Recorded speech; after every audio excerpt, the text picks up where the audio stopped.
Encore une fois, merci beaucoup pour cette invitation. J'aime ça, venir ici. C'est intéressant. On a toujours des discussions enrichissantes. Et je vais vous parler d'un sujet, peut-être certains d'entre vous êtes familiers avec les groupes qu'on appelle les groupes évangéliques. Et peut-être que d'autres, vous êtes un peu moins familiers. Et c'est important de préciser, en commençant, qu'on parle d'évangélique et non pas d'évangéliste. Hein, on voit ça souvent dans les médias, les évangélistes aux États-Unis. Hein, c'est des évangéliques. Hein, on dit en anglais « evangelicals ». C'est un peu différent que « évangélistes ». Des évangélistes, ça existe. Et dans le monde évangélique, il y a des évangélistes. Mais lorsqu'on parle de ces mouvements, de ce mouvement qu'on appelle évangélique, on utilise le terme évangélique. Et je veux parler des évangéliques, c'est extrêmement pertinent par les jours qui courent, parce que on sait ce qui se passe un peu autour de nous, on est probablement conscient jusqu'à un certain point de ce qui s'est passé en 2016 avec l'élection de notre cher, je ne sais pas si c'est le nôtre, mais de Donald Trump en 2016. C'est important de considérer l'élection américaine dans le contexte des groupes évangéliques. Parce que on reconnaît maintenant aujourd'hui que 81% des évangéliques blancs qui se disent qu'on appelle « born again » ou « nés de nouveau », ont voté pour Donald Trump. Ça équivaut à 61% des 62 millions d'évangéliques qu'il y a aux États-Unis. C'est-à-dire qu'ils ont eu un impact considérable sur l'élection. Ils ont vraiment fait pencher la balance en faveur de Donald Trump. Et récemment, il y avait des élections mi-mandat, vous êtes conscient de cela, en novembre dernier. Et encore, à ce moment, au mi-mandat, Donald Trump avait 75% des électeurs évangéliques qui étaient en faveur, encore une fois, en faveur de ses politiques. Malgré tout ce qu'on peut entendre à tous les jours concernant Donald Trump, toutes les gaffes qu'il peut faire sur les réseaux sociaux, sur Twitter, toutes les décisions socio-économiques qu'il prend, que ce soit des décisions qui ont un impact sur les politiques domestiques ou les relations internationales, il demeure néanmoins que la base de son électorat est essentiellement cette base évangélique. Bon, ça c'est important de le savoir et c'est important de le garder présent à l'esprit parce que nous sommes à 2 ans maintenant de l'élection présidentielle de 2020 et mardi, Donald Trump a officiellement lancé sa campagne à Orlando, en Floride. Et on va revenir là-dessus sur quelques propos qui ont été émis lors de cette campagne et comment, finalement, les groupes évangéliques ou des gens qui s'identifient comme étant évangéliques ont une oreille, ont l'attention du président américain de manière significative. Hein? Et ils jouent avec cet avantage qu'ils ont. Ils profitent de cet avantage qu'ils ont. Lorsqu'on parle de l'impact de ces groupes-là, l'impact de ces groupes-là s'est même fait ressentir dans le contexte sociopolitique du Brésil.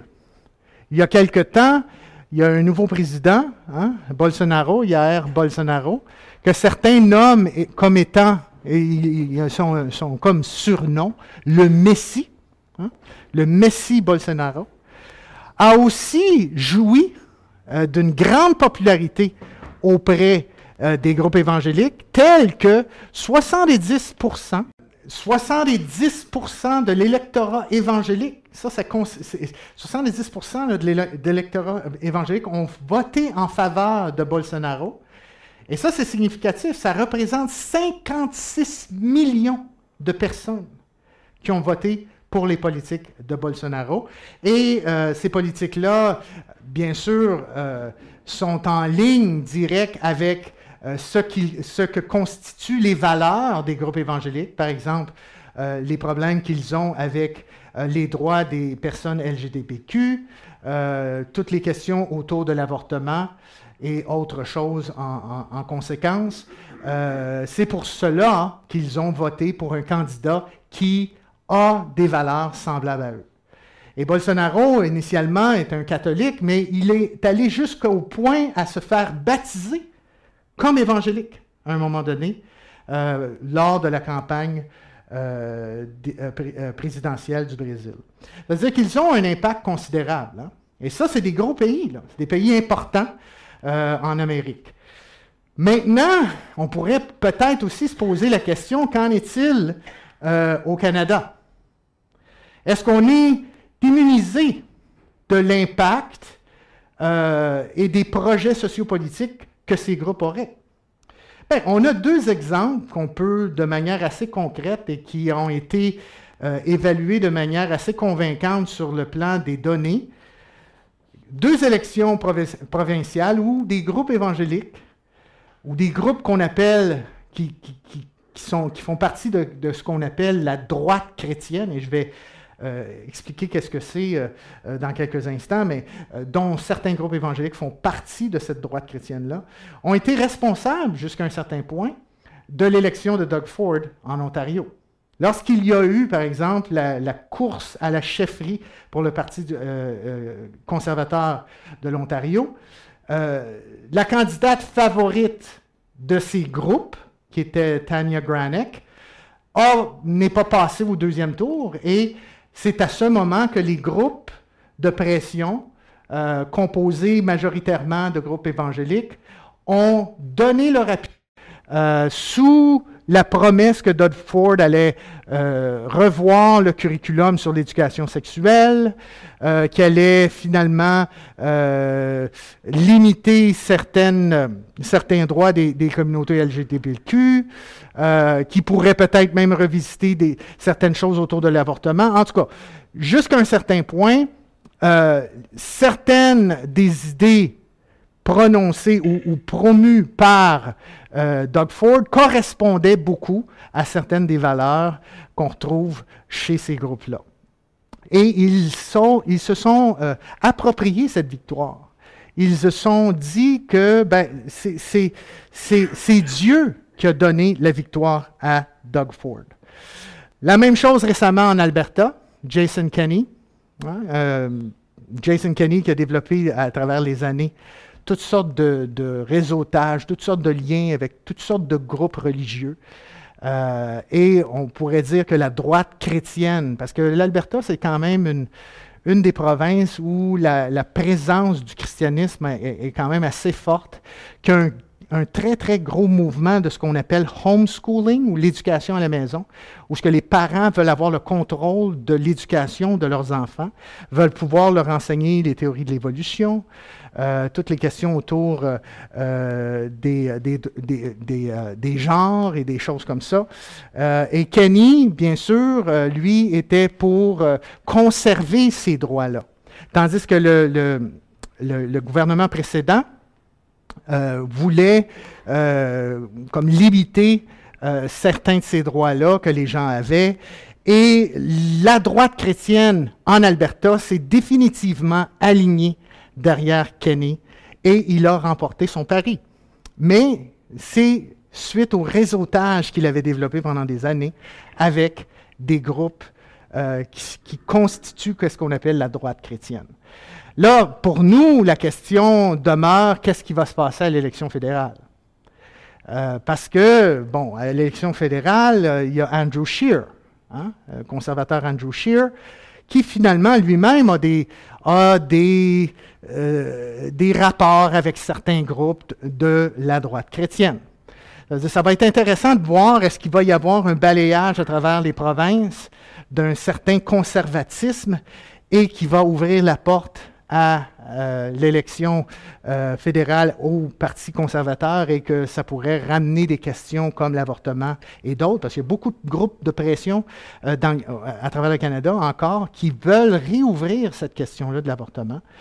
Et c'est souvent mené de plein front par des groupes à conviction évangélique. Ça veut dire que c'est très important d'être au parfum de qu'est-ce qui se passe, d'où ça vient, qu'est-ce qu'ils font, c'est quoi l'impact et c'est quoi les conséquences du rôle qu'ils jouent politiquement sur le reste des populations. Il faut, lorsqu'on parle des évangéliques, un peu se donner de contexte. Parce que je peux juste vous lancer ça, les évangéliques, puis bon, mais c'est quoi ça, un évangélique? Qu'est-ce que c'est? Qu'est-ce que ça croit? C'est quoi leur pratique? C'est quoi leur croyance? Souvent, les évangéliques sont rattachés à ce qu'on appelle l'intégrisme chrétien ou le fondamentalisme chrétien. Le fondamentalisme chrétien, c'est quelque chose qui est pas nécessairement très tardif. C'est récent, en fait. Ça a à peu près une centaine d'années. Au 19e siècle, le fondamentalisme chrétien est né en réaction avec l'émergence de la modernité. Lorsque, finalement, la science prend le dessus, ou finalement, la science prend le dessus sur la pensée théologique, sur la pensée religieuse, mais il y a une réaction au modernisme de la part de certains groupes religieux qu'on va qualifier de fondamentalistes parce que c'est une réaction au modernisme. Essentiellement, le fondamentalisme, c'est pas de dire toi, tu as une lecture fondamentaliste du texte du texte de la Bible ou du Coran ou de n'importe quel texte sacré parce que tu fais une lecture littéraliste. Souvent, on équivaut fondamentalisme à littéralisme. Mais ce n'est pas toujours le cas. Les fondamentalistes vont parfois lire des textes sacrés et vont comprendre qu'il y a un certain symbolisme ou il y a une certaine allégorie ou une certaine métaphore ou quoi que ce soit. C'est pas nécessairement une lecture littéraliste. Le fondamentalisme est essentiellement une réaction antimoderniste. Et ces groupes-là, ces groupes chrétiens-là, de la fin du 19e siècle, on a des groupes comme Holiness, les mouvements de sainteté qui croyaient à une seconde expérience de grâce, que ce n'était pas juste la conversion, mais qu'il y avait une possibilité pour les individus d'être remplis de l'esprit et vivre une vie en parfaite sainteté. Ça, c'était la deuxième expérience de grâce, ce qu'on appelle the Holiness Movement, qui sort des mouvements avec Wesley et d'autres. Et ce qu'il faut comprendre, c'est qu'à cette époque-là, la science prend de l'ampleur et on a aussi l'avènement de la théorie de l'évolution. On a toute la question autour de l'évolution et ça va affecter la théologie. Ça va affecter la manière dont les gens vont lire les premiers chapitres du livre de la Genèse, par exemple, où ce que Dieu a créé le ciel et la terre en 6 jours et s'est reposé le 7e jour. C'est-à-dire que ça vient causer des problèmes à certains de ces groupes-là, et la théologie va être elle-même soumise à une analyse critique de ses propres données. L'Écriture sainte, la Bible, va être mise au crible. Elle va passer au crible par le fait même qu'on va soudainement se mettre à appliquer des méthodes scientifiques pour comprendre le texte biblique. C'est là où on voit l'émergence d'une des méthodes les plus importantes en études bibliques, qu'on appelle la méthode historico-critique, où on étudie le texte biblique dans son contexte historique, qu'on essaie de comprendre c'est quoi le contexte de production des textes, c'est quoi les sources qui ont été utilisées, quel genre d'influence est-ce que les auteurs bibliques ont eu lorsqu'ils ont écrit le texte biblique, quel genre de vision du monde avaient-ils, une vision du monde qui clairement ne correspondait plus à celle que nous étions en train de découvrir maintenant au 19e siècle. C'est-à-dire tout cela vient comme un choc pour ces groupes fondamentalistes-là qui vont vouloir se tourner vers une lecture qui est beaucoup plus serrée du texte biblique. Et il y a toute l'idée aussi de l'inspiration du texte biblique. Parce que là, si on se met à questionner le texte biblique sur sa véracité scientifique ou même sa véracité historique, qu'en est-il de l'inspiration de la Bible? Est-ce que la Bible est parole de Dieu, finalement? Hein? C'est toutes des questions que les gens vont essentiellement se poser. Et il va y avoir des groupes de théologiens qui vont se mettre à développer des théories sur l'inspiration de la Bible. Par exemple, l'idée que la Bible est inhérente, qu'elle ne contient aucune erreur. Hein? Mais cette idée-là d'inhérence de la Bible, c'est des idées qui sont venues sur le marché au 19e siècle. Les réformateurs, des gens comme Martin Luther au 15e, 16e siècle et Jean Calvin n'avaient pas cette perspective sur le texte biblique. Le texte biblique n'était pas inhérent comme il est compris aujourd'hui par certains groupes évangéliques. Ça veut dire qu'on a, dans les milieux même universitaires, certaines universités qui avaient été fondées par des communautés religieuses, des communautés comme les presbytériens et d'autres, finalement, eux-mêmes avoir une certaine réaction face au modernisme. Et même certains théologiens universitaires de l'époque vont développer un réflexe fondamentaliste. Mais ça va découler, ça va s'ouvrir non seulement sur la question universitaire où ce qu'on réfléchit autour de la théologie, puis qu'est-ce qu'on en fait, mais aussi en dehors des murs de la théologie.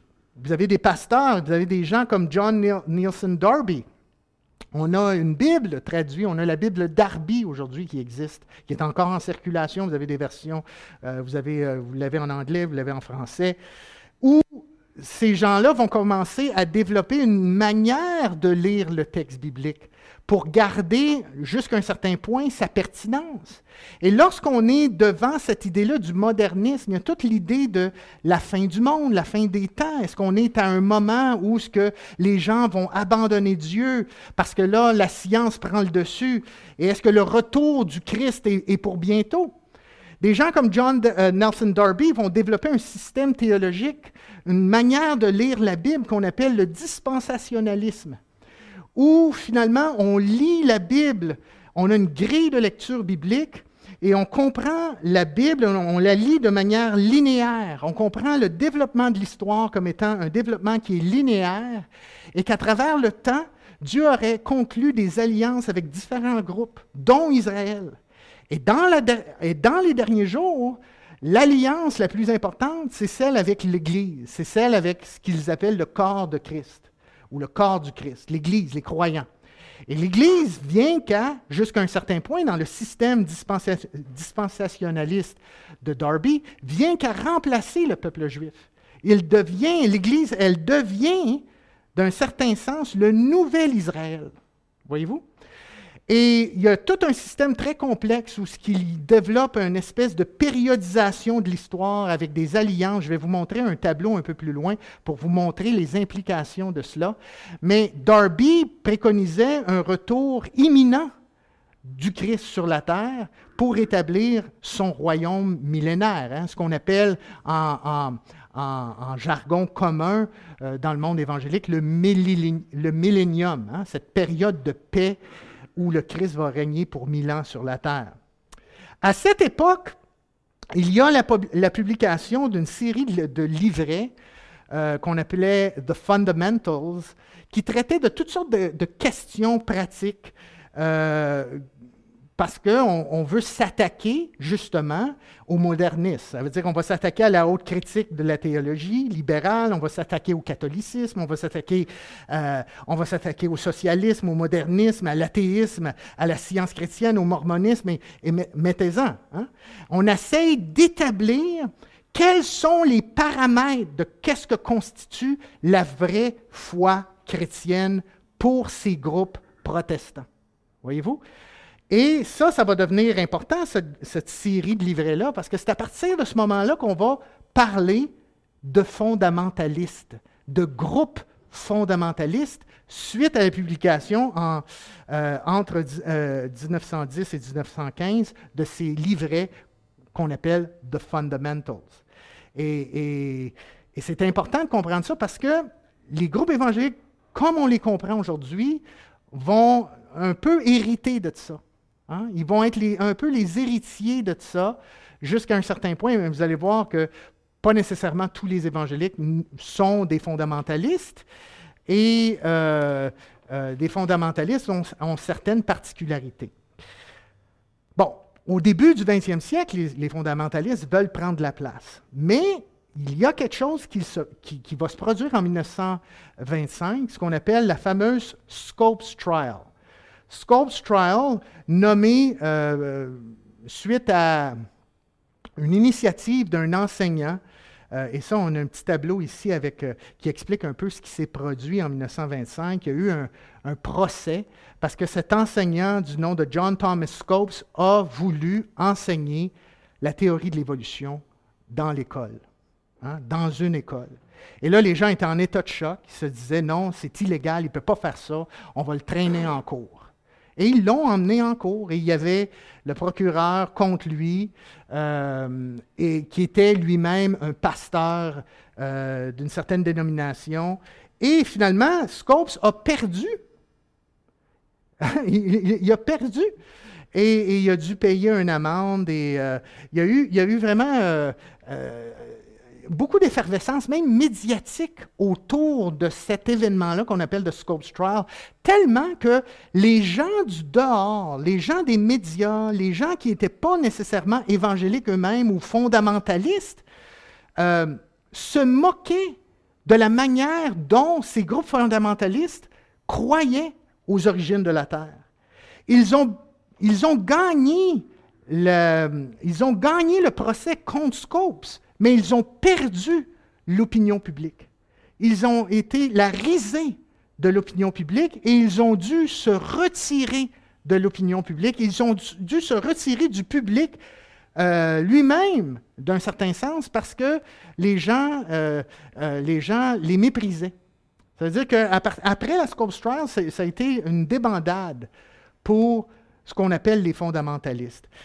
Alors, ce qui est important, c'est que les évangéliques, eux, certains évangéliques, vont aussi chercher à se démarquer des fondamentalistes, trouvant que les fondamentalistes ont une lecture qui ne correspond pas à la réalité, hein? Il y a une lecture qui est peut-être souvent trop littéraliste. Et c'est pour ça que je vous dis souvent, on fait cette association, certains évangéliques qui vont faire la lecture de la Bible vont souvent être associés aux fondamentalistes de par le fait même qu'ils vont avoir une certaine lecture littéraliste. C'est important de comprendre que ce n'est pas tous les évangéliques, parce que moi j'en connais beaucoup d'évangéliques, qui ne sont pas nécessairement fondamentalistes, puis qui n'ont pas nécessairement une approche de la Bible comme étant la Bible est inhérente, elle est sans erreur. Il y a des évangéliques qui reconnaissent que la Bible ne dit pas n'a pas la vérité sur tout. Okay? Mais il y a beaucoup d'évangéliques qui ont des tendances fondamentalistes, ont des tendances anti-modernistes. Maintenant, nos évangéliques.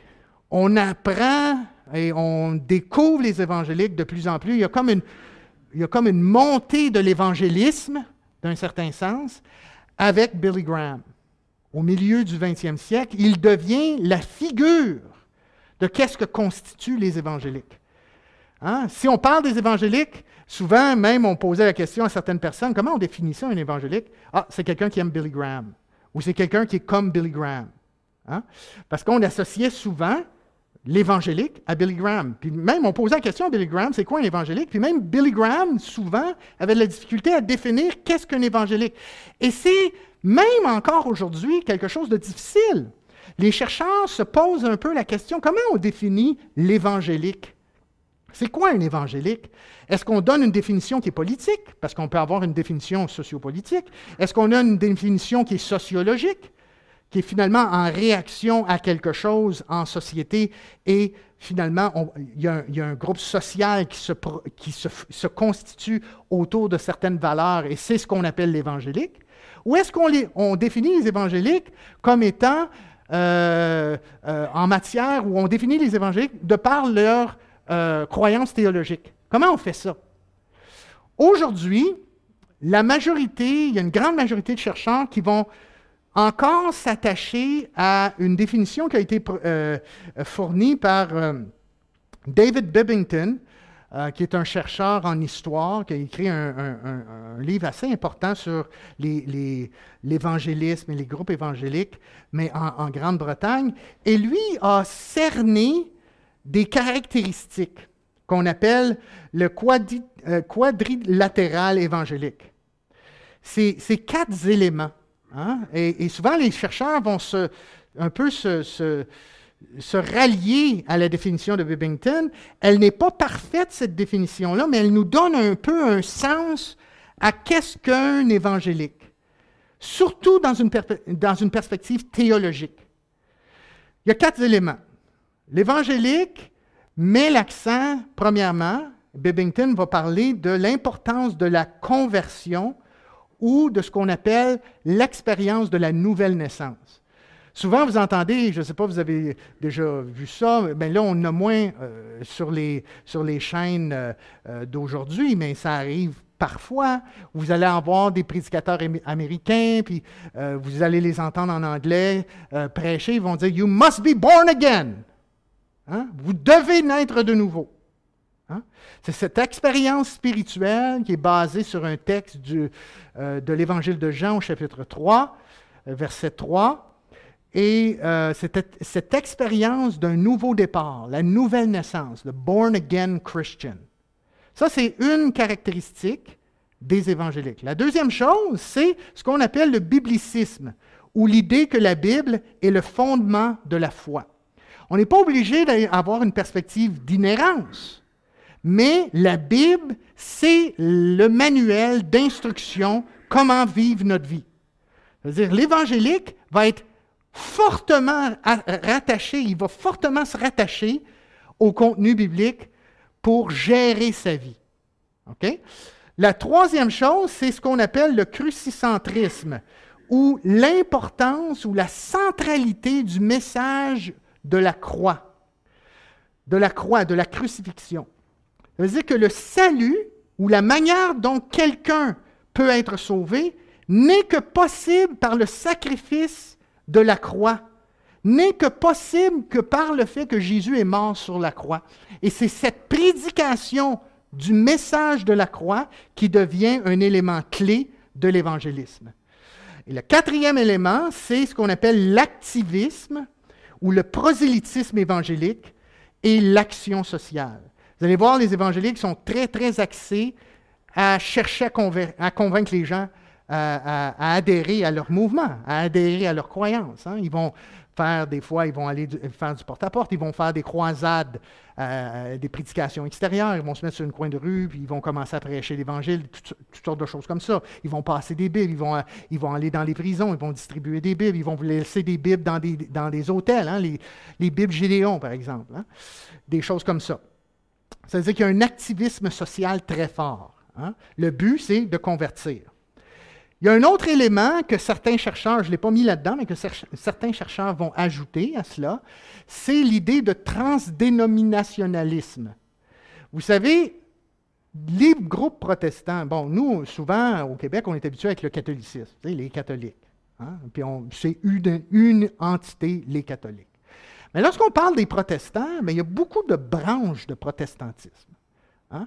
Puis à l'intérieur de ces branches-là, bien, vous avez des sous-branches. Et si vous allez dans les groupes évangéliques, bien, vous avez des branches dans les groupes évangéliques. Vous allez avoir des pentecôtistes, vous allez avoir des baptistes, hein? Vous allez avoir des frères en Christ, vous allez avoir toutes sortes de différents groupes évangéliques qui se rassemblent souvent sous la bannière de dénomination, d'une structure qui est administrative, qui finalement comporte des églises qui ont les mêmes valeurs doctrinales, ça veut dire qui ont les mêmes croyances doctrinales, et qui fonctionnent à peu près de la même manière sur le plan administratif.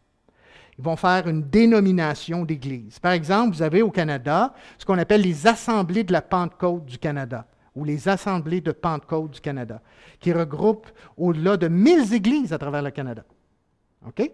Bon, l'évangélisme n'est pas strictement perçu en termes dénominationnels. Il est transdénominationnel. Ça veut dire qu'il n'est pas ce n'est pas un phénomène qui se rattache strictement au pentecôtisme ou au baptisme, mais ça transcende tout ça. OK? Ça, c'est ce qu'on peut comprendre comme étant les évangéliques. Encore une fois, ce n'est pas une définition parfaite, c'est loin d'être parfait, et souvent les sociologues en religion vont avoir des problèmes avec ça parce qu'on ne parle pas de la dimension sociologique, pas beaucoup, du moins, mais il faudrait prendre ça par un autre genre de biais, puis il faudrait voir les griefs que les groupes ont, puis comment que finalement, suite à ces griefs-là, ils ont constitué certains groupes sociaux qu'on pourrait qualifier comme étant évangéliques. Mais on n'ira pas là. Maintenant, ce qui est important pour nous, c'est ce qui va nous emmener vers la suite et comment ça joue dans le projet politique aux États-Unis et ailleurs dans le monde. Parce que l'évangélisme dont je vous parle et le projet politique dont je vous parle, c'est un mouvement qui est global, qui est mondial. OK? Mais ce qui est important, c'est de comprendre, OK, comment ça prend de l'ampleur. Comment ça prend de l'ampleur aux États-Unis? C'était là avec Billy Graham, mais il y a comme une amplification des idées évangéliques, même dans la culture populaire, à un certain moment donné, aux États-Unis. Je ne sais pas si vous avez déjà entendu parler de l'idée de rapture, l'idée de l'enlèvement, où ce que des groupes croient que lorsque un des signes du retour du Christ sur terre, c'est qu'il va enlever, il va raptured, il va enlever de cette terre ceux qui ont vécu l'expérience de nouvelle naissance. OK? Le born again, là, l'évangélique born again, il va être enlevé de cette terre. Les morts qui étaient born again, mais qui sont morts au moment de cet événement-là, vont ressusciter et ils vont tous ensemble rejoindre le Christ dans les cieux et vivre avec le Christ dans les cieux pour toujours. Ça s'appelle the rapture. Dans les années 70, je me rappelle, moi j'ai déjà été évangélique. En passant, je voulais juste vous dire, je suis un chercheur, mais je vous parle par expérience. OK? Je ne vis plus l'Évangile, mais j'ai été pendant 20 ans. OK?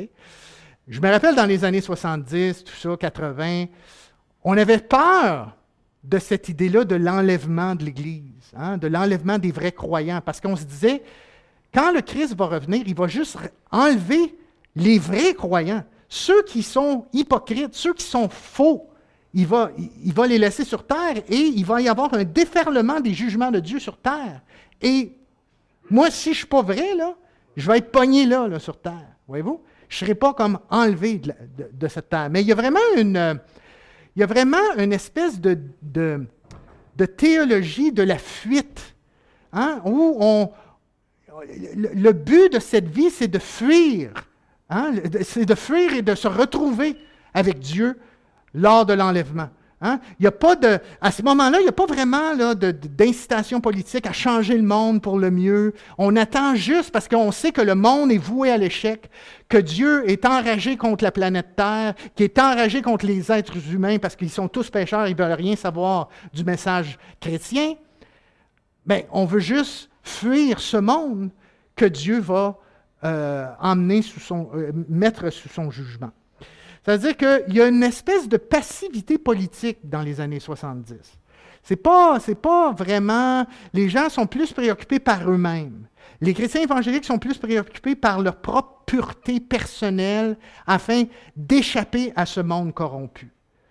Et c'est cette théologie que je vous disais, cette théologie dispensationaliste dont je vous parlais, qui est finalement une théologie qui parle du retour imminent du Christ, pour vivre avec le Christ pour toujours et que le jugement de Dieu vont s'abattre sur la terre, que la destruction divine est la conséquence des péchés du monde. Et il y avait toutes sortes de films à l'époque. Il y avait un film qui s'appelait The Thief in the Night et ça fait référence à un texte d'une des lettres de l'apôtre Paul où il dit que dans les derniers jours, Christ va revenir chercher les siens comme un voleur dans la nuit.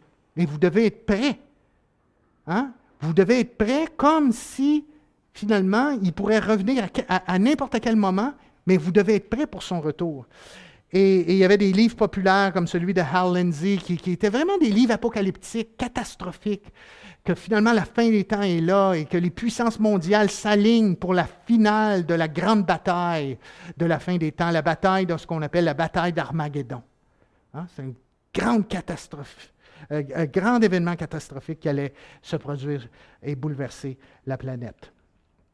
Voyez-vous, ça c'est un exemple visuel de ce qu'on appelle l'approche dispensationaliste. Voyez-vous ici, là, ce qui est intéressant, je veux juste peser ça sur le bon piton. Oui, c'est ça. Voyez-vous, ça c'est l'histoire du monde.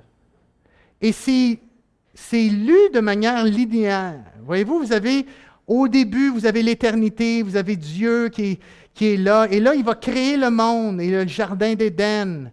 Et là, il va y avoir une autre dispensation. Voyez-vous, c'est comme des époques, hein, le déluge, hein, la loi, le Christ ici qui meurt. Après ça, vous avez la dispensation ecclésiale ou le temps de l'Église. Et là, vous avez l'enlèvement. Voyez-vous, ici, c'est écrit « the rapture ». À un moment donné, on s'attend à ce que les vrais croyants vont être enlevés de cette terre et vivre avec le Christ. Hein? Et revenir à la fin d'une période de tribulation pour établir le règne millénaire avec le Christ. Ça, c'est une lecture dispensationaliste qui est finalement composée d'une espèce de grille où on fait une périodisation de l'histoire. Hein? Et Dieu entre en alliance avec certains groupes pour finalement accomplir son plan à travers l'histoire humaine. Mais, en fait, c'est une théologie de l'échappatoire. Voyez-vous, encore une fois, c'est l'idée, on ne restera pas ici, on n'a pas rien à construire socialement, on n'a rien à faire ici, on faut s'enfuir parce que la catastrophe arrive. Dieu va finalement déferler son jugement sur le monde. C'est une théologie échappatoire. Hein? Escapist theology. Mais ce qui va se produire à un moment donné, c'est qu'il va y avoir un changement de perspective. Parce que cette idée-là de dispensationaliste avec l'enlèvement de l'Église, parce qu'on veut échapper ce monde corrompu que Dieu va juger, c'est une idée qui était finalement très nouvelle. C'est l'idée que Darby avait initiée. Vous souvenez-vous quand je vous ai parlé de John Nelson Darby au début, au 20e siècle, lorsqu'il a élaboré son système dispensationaliste? Toute cette idée-là de l'enlèvement de l'Église, la périodisation de l'histoire, ça vient de lui. Mais avant Darby, les gens ne croyaient pas à cette idée-là d'enlèvement de l'Église. Les gens, même l'Église catholique à l'époque, l'Église catholique n'a pas cette perspective-là, mais même les églises protestantes, même les églises qui proviennent de la Réforme, n'avaient pas cette perspective-là d'une théologie échappatoire. Ils avaient une théologie qui était celle de changer la société dans laquelle ils étaient. Une théologie qui, finalement, demandait à ses membres de s'investir dans le monde pour le transformer. Et c'est là qu'on voit l'émergence de ce qu'on appelle, et à partir des années 70, 80, mais même un peu avant ça, même les années 60, on voit l'émergence progressive de ce qu'on appelle la droite chrétienne. Et la droite chrétienne, c'est vraiment un terme politique, c'est finalement des groupes politico-religieux qui favorisent des valeurs qui sont socialement conservatrices. C'est des valeurs, par exemple, prière à l'école, l'idée du dessin intelligent versus la théorie de l'évolution, l'opposition à l'avortement, l'euthanasie, l'opposition aux droits des personnes LGBTQ, etc. Des valeurs socio-conservatrices.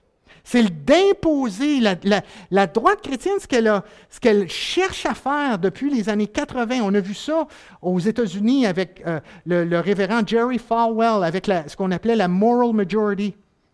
Hein?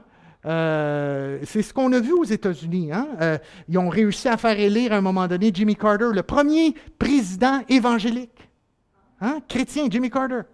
Hein? Puis finalement, Jimmy Carter les a déçus et ils ont réussi à le débarquer pour le remplacer par Reagan. Okay? Mais c'est des coalitions de groupes religieux qui ont des intérêts sociopolitique commun. Et c'est une coalition de groupes religieux. C'est une coalition qui est informelle, qui est composée d'évangéliques, mais aussi de catholiques romains intégristes. Voici, quand je parle de groupes de la droite chrétienne, on ne parle pas juste d'évangéliques. Aujourd'hui, la droite chrétienne aux États-Unis, elle est majoritairement représentée par les groupes évangéliques. Mais les catholiques romains ont une mainmise aussi sur la droite chrétienne. Et les premiers combats anti-avortement, ça ne venait pas des groupes évangéliques, ça venait des catholiques romains aux États-Unis. OK? Ça veut dire, ça, c'est très important. Ça veut dire que c'est une coalition informelle d'évangéliques, de catholiques romains, et même, parfois, cette coalition-là va avoir une espèce va réussir à aller chercher la sympathie de d'autres groupes conservateurs de grandes traditions protestantes. Par exemple, certains calvinistes, des réformés, des purs réformés, qui ont une perspective quasiment théocratique sur comment on doit appliquer la loi de Dieu dans les sociétés aujourd'hui. Calvinistes, certains courants conservateurs juifs ou mormons même, qui vont s'allier aux idéaux de la droite chrétienne. Mais comment cette droite chrétienne-là, elle a pris de l'ampleur, surtout dans le domaine politique? Ça a commencé vraiment avec les idées d'un homme dans les années 60 qui a finalement constitué un mouvement qu'on appelle le reconstructionnisme chrétien. En anglais, vous pouvez faire beaucoup de recherches là-dessus, même sur Internet, vous allez avoir énormément d'informations. Ça s'appelle Christian Reconstructionism. Et l'architecte principal est un dénommé Roussas Roujdouni, qui est décédé en 2001, et qui était lui-même le promoteur de cette vision sociopolitique. Et il a écrit toutes sortes de livres, Christianity and the State, la chrétienté et l'État, les institutions de la loi biblique. Ça, là, il a écrit 3 ou 4 volumes avec cet intitulé-là, qui font écho aux institutions chrétiennes de Calvin. Okay? Parce qu'il est de tradition protestante, réformée, presbytérienne. Okay? Et Roujdouni prône la mise en œuvre de la loi divine pour gérer la société. Dans ses écrits, c'est ce dont il parle. Et ça, c'est disponible. Là. Puis il y a des gens encore aujourd'hui dans les courants de reconstructionnisme chrétien qui prônent encore ces idées-là. Puis des idées du reconstructionnisme chrétien se retrouvent. Certaines de ces idées-là se retrouvent maintenant dans les courants évangéliques. Ils sont un peu dilués, mais ils sont là, présents, et les évangéliques ont une place importante maintenant dans l'échiquier politique aux États-Unis. Très important. Mais lui, on applique la loi chrétienne ou la loi divine par une espèce de théocratie chrétienne. On revient à une espèce de nationalisme chrétien. Et ce courant-là de reconstructionnisme chrétien qu'il a démarré dans les années 60, fait partie de ce qu'on appelle, et ça on va revenir là-dessus parce que ça c'est important, c'est ce qu'on appelle le dominionnisme. Le dominionnisme. C'est une des 2 importantes branches du dominionnisme. Le dominionnisme, c'est l'idée que le croyant a le mandat de dominer la terre, de régner sur la terre. Et ça, c'est tiré finalement d'un texte qu'on lit dans Genèse chapitre 1, verset 26, où Dieu va donner le commandement à l'être humain qu'il a créé. Il dit « Allez et dominez la terre et assujettissez-la. » Dominez sur les poissons, sur les plantes, sur tout ce qu'il y a sur la terre, ça vous appartient. Dominez la terre. C'est-à-dire que leur projet politique, essentiellement, c'est la domination. OK? Puis ils ne s'en cachent pas là, de ça.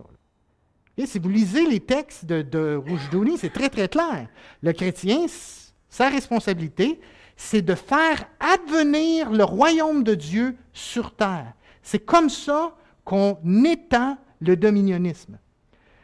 Hein, Jésus, pourtant, a prêché, hein, « Repentez-vous, car le royaume de Dieu est proche. » Mais eux, leur vision politique, c'est exactement ça. C'est de faire advenir le royaume de Dieu à travers une espèce d'application de la loi divine à travers les sphères de la société. Il y a deux branches de dominionnisme, le reconstructionnisme dont je vous parlais, qui prône que la loi biblique, y compris la lapidation en tant que punition pour adultère et autres transgressions, doit remplacer les lois actuelles des pays, des nations.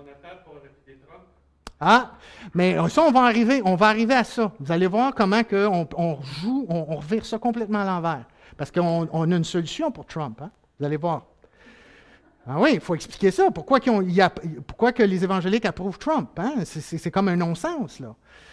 La deuxième branche, c'est ce qu'on appelle la nouvelle réforme apostolique.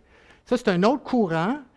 En anglais, on appelle the New Apostolic Reformation. C'est un courant très important. En fait, c'est le courant dominant de ce qu'on appelle le dominionnisme chrétien aujourd'hui, qui lance l'appel aux chrétiens à conquérir, et je vais expliquer ça dans quelques minutes, ce qu'ils appellent les 7 montagnes de la culture.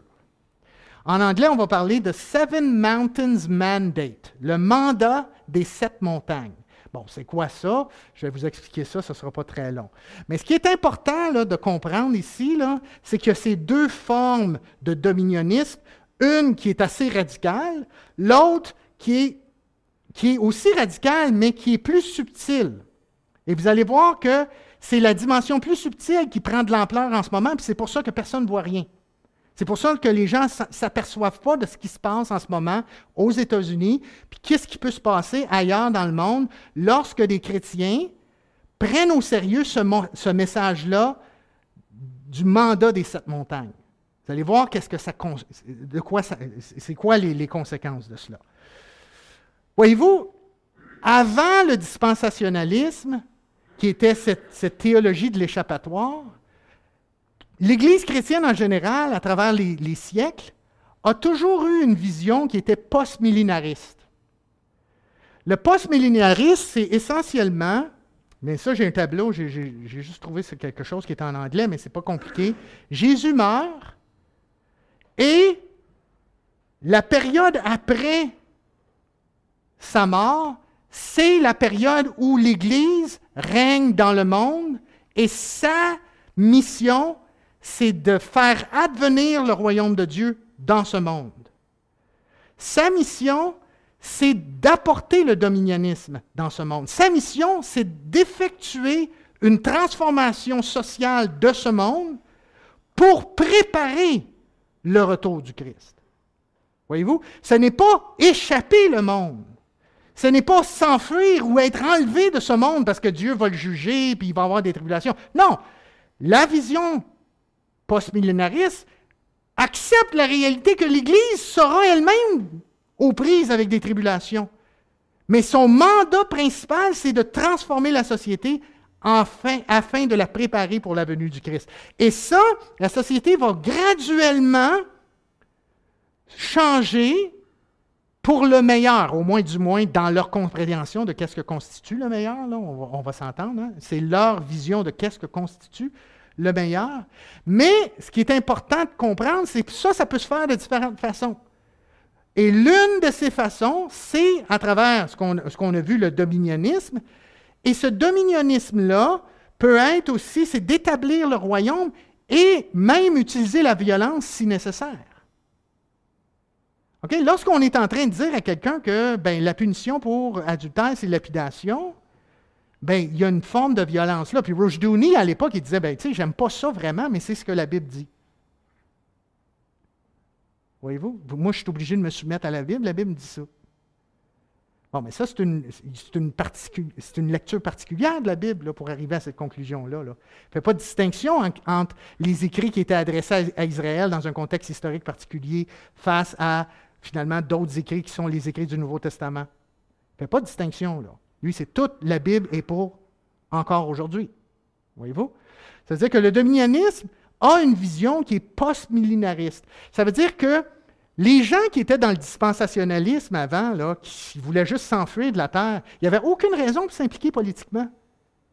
Mais si on a une vision post-millénariste, puis on vise à transformer la société, on va s'impliquer politiquement. Parce qu'on veut préparer le monde, on veut préparer la société à l'avènement du royaume de Dieu. Puis la seule manière qu'on peut faire ça, c'est s'impliquer politiquement, mettre des politiques, faire en sorte qu'on va élire des gens qui vont avoir une vision qui s'aligne avec les valeurs chrétiennes. C'est la raison d'être de la droite chrétienne, c'est la raison d'être de ce qu'on voit en ce moment se produire aux États-Unis. Là, ça a commencé tranquillement, parce que là, il fallait faire le passage, voyez-vous? Il fallait faire un passage de gens passifs qui n'étaient pas impliqués politiquement à gens actifs impliqués politiquement. Comment on fait ça? Comment on passe de gens qui font rien à les amener à une transformation, à s'impliquer politiquement? Mais il faut finalement les mobiliser. Puis dans les années 80, ils ont réussi à mobiliser. Il y avait des gens du nom, par exemple, on a des gens comme Jerry Falwell et d'autres, mais il y a un dénommé Jay Grimstead, un important joueur dans l'échiquier de ce qu'on pourrait constituer les groupes protestants aux États-Unis, particulièrement évangéliques. À un moment donné, il s'est dit, il faut former une coalition avec tous les groupes croyants religieux possibles, qui sont finalement protestants, et il faut finalement se mobiliser les gens à s'impliquer politiquement et à changer la situation aux États-Unis. C'est inacceptable qu'il y ait de l'avortement, c'est inacceptable qu'il y ait des droits pour les personnes LGBTQ, c'est inacceptable. C'est-à-dire qu'ils se sont mobilisés et à travers ces rencontres-là de la coalition, ils ont écrit des manifestes. Et il y avait des théologiens là, qui étaient d'appartenance post-millénariste, qui ont commencé à influencer les gens qui avaient une perspective dispensationaliste, les gens qui avaient une théologie de l'échappatoire. Ils ont commencé à les influencer, puis il y a eu un changement théologique. Et ils se sont dit, oui, c'est vrai. Ce qu'on lit dans la Bible, Dieu veut qu'on transforme les nations pour lui. Mais il faut que nous soyons dans le monde pour faire ça. C'est comme ça que ce changement-là, de la passivité politique à l'implication politique, s'est effectué à travers ce groupe qu'on appelle la Coalition pour le réveil. Ils ont en fait écrit, Jane Grimstead, il a rassemblé tous les documents qu'ils ont produits dans les années 80-90 en un volume. Et je lis ce volume-là, ça a été publié en 2014, Rebuilding Civilization on the Bible. Ça veut tout dire, hein? Rebâtir la civilisation sur la Bible. C'est ça leur projet politique. Puis ils ne s'en gênent pas. OK? Là, j'arrive à la nouvelle réforme apostolique, ou New Apostolic Reformation.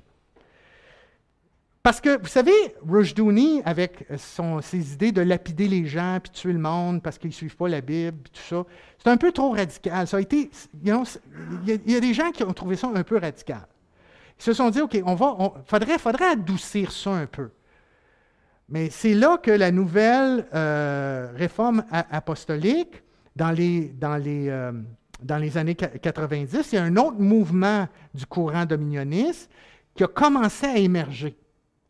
Et ce courant-là se retrouve principalement maintenant dans des groupes évangéliques de type charismatique ou pentecôtiste.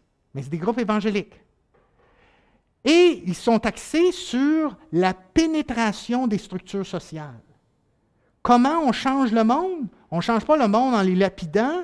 On va y arriver peut-être à un moment donné, mais la question c'est, on pénètre les structures du monde dans lequel on est, les structures sociales, on fait les changements par l'intérieur. On se mobilise dans nos lieux de travail, en politique, en éducation, et on fait un changement en profondeur. On y va en profondeur. Et l'agenda, c'est le même, mais c'est comme un peu adouci. L'agenda, c'est le même, c'est l'établissement du royaume de Dieu. C. Peter Wagner, qui est le fondateur de cette nouvelle réforme apostolique. Essentiellement, ça a commencé, selon lui, en 2001, là, mais tout le travail de base s'est fait dans les années 90. C. Peter Wagner a écrit un livre qui s'appelle Dominion. Domination. Hein? C'est comment faire advenir le royaume de Dieu sur terre. Okay? C'est ça le but. Et on le fait en s'engageant dans ce qu'ils appellent la conquête des 7 montagnes de la culture. Ils ont déterminé avec le temps, puis ça a commencé dans les années 80 avec les directeurs, par exemple, Lauren Cunningham, qui est directeur de Youth with a Mission, puis tu avais Bill Bright, qui était un autre joueur important, qui était Campus for Christ. Eux se sont concertés à un moment donné, mais ils ont dit, OK, comment on va faire pour changer le monde? Puis ils sont venus à la conclusion que la société et la culture est composée de 7 sphères. Certains vont appeler ça les sphères de la culture, d'autres vont appeler ça les montagnes, parce qu'il faut conquérir ces montagnes-là. Et ces sphères-là sont les suivantes: les arts, les affaires, l'éducation, la famille, le gouvernement, les médias, la religion. L'Église, les évangéliques, occupent la montagne de la religion. Ils y règnent là.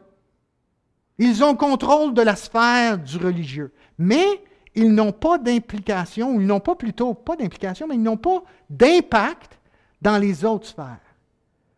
Ça veut dire qu'il faut changer ça. Voyez-vous? Il faut changer ça. Il faut avoir des chrétiens convaincus dans les arts, dans les médias, dans l'éducation, dans le gouvernement, dans les affaires. Hein? Il faut avoir des hommes d'affaires chrétiens qui vont gérer les finances en vue du royaume de Dieu. OK? Ça veut dire ça, c'est un peu leur paradigme. Et ça, c'est très en vogue en ce moment-là, dans les mouvements, une logique guerrière. Là, j'ai juste mis 3 livres, là, mais moi, chez nous, j'ai les sources primaires de ces textes-là. J'en ai des dizaines et des dizaines de livres comme ça, OK? De ce qu'eux écrivent. Parce que tu ne comprendras pas ce qu'eux écrivent si tu ne lis pas ce qu'ils écrivent. OK? Mais vous avez « Confronting the Powers »,« Taking our cities for God ». Hein? Comment on va prendre nos villes pour Dieu? Hein? « God's weapons of war ». Hein? Les armes de guerre de Dieu. Ça se vend, ça se lit. Il y a des millions de personnes qui lisent ça là, dans ces groupes-là. Là. Puis l'idée, c'est essentiellement ceci. Pour conquérir les montagnes, les sphères de la culture, des différentes sphères, les différentes montagnes, c'est qu'il faut s'engager dans ce qu'ils appellent un combat spirituel contre les forces démoniaques qui gardent les gens captifs au message chrétien dans ces sphères-là. Hein? C'est qu'il faut s'engager à lutter des forces spirituelles. Quand vous lisez la logique qu'ils ont, et il y a tout un langage guerrier qui est déployé, là, ils se comparent à l'armée de Dieu. Ils s'appellent, les chrétiens, ils sont l'armée de Dieu. Nous sommes l'armée du Seigneur. Nous allons conquérir pour le Seigneur. Nous devons prendre les armes, nous devons mettre l'armure de Dieu contre les forces démoniaques, contre le diable qui nous attaque. Bon, il y a tout ce langage guerrier-là qui est très, très similaire au langage guerrier qu'on retrouve dans la Bible. Là, lorsque les Israélites, par exemple, se mettent à la conquête de la terre promise, là, tout ce langage-là est utilisé dans un contexte hyper spiritualisé, bien moderne. OK? Et ce qui est un peu, ce qui est subtil là-dedans, c'est que si les gens ne sont pas ouverts au message qu'eux ont à leur prêcher, parce qu'eux, bien sûr, ils ont la vérité. Hein? Les catholiques ne sont pas sauvés, les autres religions, pensez-y même pas. Si les gens sont fermés au message de l'Évangile qu'eux proclament, c'est parce qu'ils sont sous l'emprise de forces démoniaques qu'il faut conquérir. Ça veut dire qu'ils démonisent des populations entières. Hein? Moi, j'ai souvent entendu, par exemple, que le Québec, c'était impénétrable pour les évangéliques.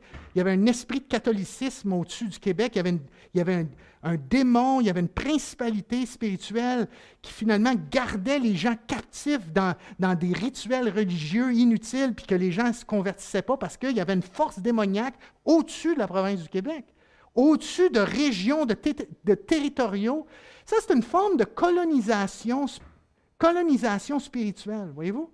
C'est une forme d'aller dans d'autres pays, hein, quand ils envoient des missionnaires dans d'autres pays, que ce soit, parce que le Québec, pour eux, c'est une terre missionnaire, mais que ce soit d'autres pays où on peut aller en Afrique ou ailleurs, en Amérique du Sud, il faut aller conquérir, il faut aller libérer ces gens-là de leur ignorance de l'Évangile, puis il faut le faire dans une logique guerrière d'un combat spirituel, parce que si on ne le fait pas, ces gens-là sont voués à l'enfer, voyez-vous? Mais ça, vous êtes en train de démoniser. Quand quelqu'un utilise ce genre de langage-là, comment est-ce qu'il projette, qu'est-ce qu'il projette sur l'autre? Quel genre de catégorie est-ce qu'il crée de l'autre? Qu'est-ce qu'il fait de l'autre? Voyez-vous? Hein? C'est toute une logique du insider-outsider. C'est toute une logique de celui qui n'est pas avec moi, hein? Il est finalement qui est mon ennemi. Puis il est sous l'emprise du monde démoniaque. C'est-à-dire, c'est tout ce langage-là, l'Amérique. L'Amérique, c'est la terre promise qui a été finalement conquise par les forces du mal, puis qu'on doit reconquérir. Voyez-vous, les groupes évangéliques de pression près de Trump aujourd'hui, là, mais c'est ce qu'ils font. Il faut reconquérir l'Amérique, c'est la terre promise. Hein? Il faut reconquérir cette Amérique qui est devenue une Babylone, hein, où on ne s'y retrouve plus. Il faut ramener ça aux idéaux des pères fondateurs, hein, selon leur interprétation de la fondation ou des origines de l'Amérique. C'est-à-dire, une manière, c'est cette mentalité-là, c'est cette logique de guerre-là. C'est tellement fort. Je ne sais pas si vous avez vu, il y avait les nouvelles par rapport à Trump, l'inauguration de sa campagne mardi. Ça a eu lieu à Orlando. La première personne à venir sur l'estrade, c'est une dénommée Paula White Cain. Paula White Cain, c'est une évangélique qui s'attache à l'idée de l'évangile de la prospérité. C'est une évangélique et c'est la conseillère de Donald Trump. C'est la conseillère spirituelle de Donald Trump. OK? Elle se présente, il y a à peu près, je ne sais pas combien de monde, c'est full. Elle se présente et elle se met à prier. Puis là, on est dans une convention là, républicaine. Là. Il est en train de lancer il est en train de faire l'inauguration de sa campagne pour 2020. Là. Elle se met à prier contre les réseaux démoniaques qui s'acharnent contre le président Trump. Elle fait ça live. On le voit sur ABC News, NBC, on le voit. C'est flagrant. Puis on démonise, on dit que toute l'opposition que Trump est en train de subir en ce moment est due au fait que les forces démoniaques s'acharnent et inspirent ses ennemis démocrates à se rallier contre lui pour le faire tomber, hein, pour le destituer. C'est-à-dire qu'on est en train de démoniser, en utilisant un langage de combat spirituel, on est en train de démoniser une grande partie de la population américaine et l'autre parti politique. C'est grave, là. C'est très, très grave. Puis ça a des conséquences. Vous allez le voir dans quelques instants. Il y a une conséquence très grave qui est en train de circuler. Il y a une possibilité là, de quelque chose assez désolant qui peut arriver si Trump n'est pas réélu. Comment on fait ça, cette transformation sociale-là? Il y a le langage, bien sûr, guerrier, mais il y a aussi cette pénétration que je vous parlais. Cette pénétration sociale. Le dominionnisme de la nouvelle réforme apostolique vise essentiellement la transformation de la société. C'est faire de la société un lieu où le royaume de Dieu va émerger. Un lieu où les valeurs que les gens vont adopter vont être celles du christianisme, mais du christianisme tel qu'eux le comprennent et le conçoivent. OK? C'est-à-dire qu'il faut faire partie de mon groupe, essentiellement. Sinon, vous ne l'avez pas compris, là. Et la mise en œuvre de tout ça va s'effectuer à travers l'idée qu'il existe que Dieu appointe dans le monde ce qu'ils appellent des apôtres. Il y a toutes sortes d'apôtres. Vous savez, les apôtres, nous, dans notre tête, souvent, si on a un arrière-plan catholique ou même chrétien vague, les apôtres, c'est ceux qui étaient avec Jésus, là. Mais pour eux, ils s'appellent la nouvelle réforme apostolique.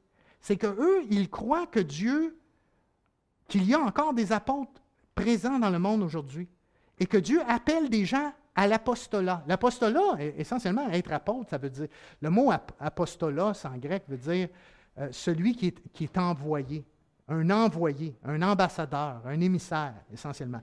Bon, mais eux, ils veulent avoir des émissaires qui vont pénétrer les sphères. Vous vous souvenez les sphères qu'on a vues, là, les 7 montagnes? Ils vont envoyer des émissaires qu'ils appellent des apôtres pour transformer la culture de ces lieux ou de ces sphères ou de ces montagnes. Transformer comment les gens conçoivent les affaires. Transformer l'éducation. Transformer la famille. Hein? Qu'il y ait des valeurs familiales telles que comprises dans ce qu'on appelle le christianisme, hein, ou du moins leur conception du christianisme. Et il existe dans ces mouvements-là des centres apostoliques. Et ça existe, là. Il y en a au Québec, il y en a ailleurs, où on entraîne les gens à devenir des apôtres dans les lieux de culture pour changer la société. Apostolic Centers. Et ces centres apostoliques-là sont souvent vus comme des lieux de formation. Hein? C'est comme des bootcamps. Hein? Mais c'est une église, en fait, mais ils ont comme rebaptisé ça. Ils ne parlent plus vraiment en termes d'église, mais ils parlent plutôt de centre apostolique, parce que leur but, c'est de former des gens qui vont être envoyés pour changer la société. C'est un peu, ça, je vais passer un peu par-dessus ça, c'est un peu complexe, mais c'est juste montrer que leur but, c'est de posséder la terre. Hein? Comment on possède la terre? Hein? Mais il faut envoyer des gens, ce qu'ils appellent the church in the workplace. C'est les apôtres dans les lieux de travail, dans les arts, dans les médias, dans l'éducation, dans la famille, tout ça, le gouvernement. Et, bien sûr, pour qu'il y ait une transformation sociale, il faut qu'il y ait...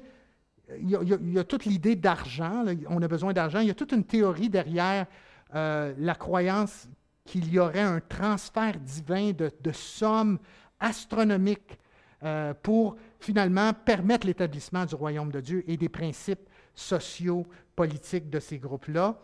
Et c'est pour ça qu'il envoie des gens dans la sphère des affaires, voyez-vous? Parce qu'eux, ils peuvent faire du réseautage puis essayer d'avoir l'argent nécessaire pour qu'on puisse implémenter qu'ils puissent implanter des changements dans les lieux qu'ils veulent affecter. Quelles sont les conséquences? Et j'ai quasiment fini, je vais finir avec ça. Les conséquences sont des politiques radicales. Et c'est ce qu'on a vu récemment. Aux États-Unis, c'est ce qu'on a vu récemment. On a vu ça avec les politiques d'immigration. Tu sais, les idées que Trump a avec un mur, les idées que Trump, on appelait ça de Muslim ban, hein, de bannir certains voyageurs de pays musulmans de ne pas venir aux États-Unis. Tu avais des gens qui étaient déjà finalement des Américains, mais parce que c'était des musulmans, ils ne pouvaient même plus revenir au pays. Il y a toute une complexité, là. Il y a eu toutes sortes de problèmes. Puis les politiques d'immigration avec la séparation des familles à la frontière des États-Unis puis du Mexique, inspirées par des idées de la Bible. Voyez-vous? Quand il y a eu toute la controverse, et c'est encore le cas en ce moment, là, il y a encore, c'est pas réglé là, la situation des enfants séparés de leur famille aux frontières américaines et mexicaines. À l'époque, le procureur général, c'était Jeff Sessions. Et il était vivement critiqué par les médias en disant « Écoutez, ça n'a pas de bon sens, vous êtes en train de séparer des familles, là, des enfants, tout ça, puis il y a des familles qui perdent leurs enfants, les enfants, on ne les retrouve plus, on ne sait plus où ils sont. » Jeff Sessions disait « Écoutez, là, on ne peut pas laisser les gens rentrer comme ils veulent, ils sont obligés d'obéir les lois du pays parce que Dieu a établi le gouvernement. Tout gouvernement, selon Romains chapitre 13, a été institué par Dieu et c'est la responsabilité de tous d'obéir aux lois de ce gouvernement-là qui a été institué par Dieu. Il se sert d'un passage biblique, Romains chapitre 13, pour légitimer sa réforme ou ses agissements ou ses politiques autour de l'immigration. Ça, c'est ça, là. Quand on parle de loi divine, théocratique, commencer à finalement avoir un impact social, c'est ce genre d'idée-là. Tout ce qui est autour des droits des personnes LGBTQ, discrimination contre eux, on a encore les débats qui reviennent en Alabama par rapport à l'avortement, on réinstitue des problèmes à ce niveau-là, on pensait que les dossiers étaient fermés, c'est pas fermé, ils reviennent avec ça. Parce qu'ils sont capables de revenir avec ça, parce qu'ils ont maintenant, dans les assemblées législatives de certains États, ils ont des chrétiens qui sont dominionnistes. Ils ont des politiciens dominionnistes. Ça veut dire que c'est pas compliqué pour eux. Quand vous avez, ça c'est arrivé il y a quelques semaines, aux États-Unis, à un moment donné, dans l'ouverture d'une des assemblées législatives en Pennsylvanie, une des membres qui se lève puis commence à faire une prière, puis disant, dans le nom de Jésus, qu'au nom de Jésus, que toute bouche confesse et que tout genou fléchisse et reconnaisse que le Christ est Seigneur et Maître de l'univers. Mais là, tu as ça en pleine assemblée, là. Mais c'est ça. Voyez-vous, c'est ce genre d'action, d'agissement qui finalement produit ce genre d'atmosphère aux États-Unis et ça a des conséquences néfastes sur les gens. Et je vais terminer juste avec ça, parce que ça, c'est l'aspect le plus troublant, c'est que beaucoup de ces gens-là, depuis quelques années, en raison de leurs projets politiques, prônent l'idée que les États-Unis sont à l'aube d'une seconde guerre civile américaine. Et que là, ce ne sera pas comme la première guerre civile américaine où le débat était autour de l'esclavage, mais ça va être autour de l'avortement. Parce que la population est tellement polarisée que finalement, puis même récemment, là, il y a 2-3 jours, là, vous aviez des gens, des leaders de ces groupes-là. Il y a une femme du nom de Cindy Jacobs qui a commencé à dire que, hey, écoutez, si vous commencez à enlever des droits aux chrétiens de critiquer les LGBTQ, si vous enlevez des Bibles, les chrétiens vont se lever et vont s'engager dans une guerre civile. C'est une leader de ces groupes-là qui parle de même, là. Puis il y a des millions de personnes qui l'écoutent, voyez-vous. Même récemment, j'ai été interviewé par dans ce petit article-là, dans The Guardian, par un des journalistes qui travaille beaucoup sur les questions de l'extrême droite. Et il s'intéressait, il n'en revenait pas du discours de la droite chrétienne autour de cette idée-là de cette seconde guerre civile, que finalement, il va y avoir il y a tellement de polarisation que il y en a qui disent, là, on va commencer, attendez-vous à ce que les démocrates viennent, si Trump gagne son élection, attendez-vous à ce que les démocrates viennent et assassinent certains politiciens, assassinent des pasteurs, assassinent ci. Et ils sont en train de créer une attente et une atmosphère et nourrir un feu qui risque d'exploser à un moment donné, là. Mais ils sont capables de faire ça maintenant parce qu'ils ont une voix. Parce que pendant des années, ils n'avaient plus l'oreille des chefs politiques, des présidents des États-Unis, par exemple. Sous l'ère d'Obama, tous ces groupes-là étaient extrêmement frustrés parce qu'Obama, ça ne donnait pas à nourrir leurs attentes et leurs aspirations. Hein? Mais là, vous avez quelqu'un comme Trump qui sait clairement que ce groupe-là, c'est sa base électorale, qu'ils veulent.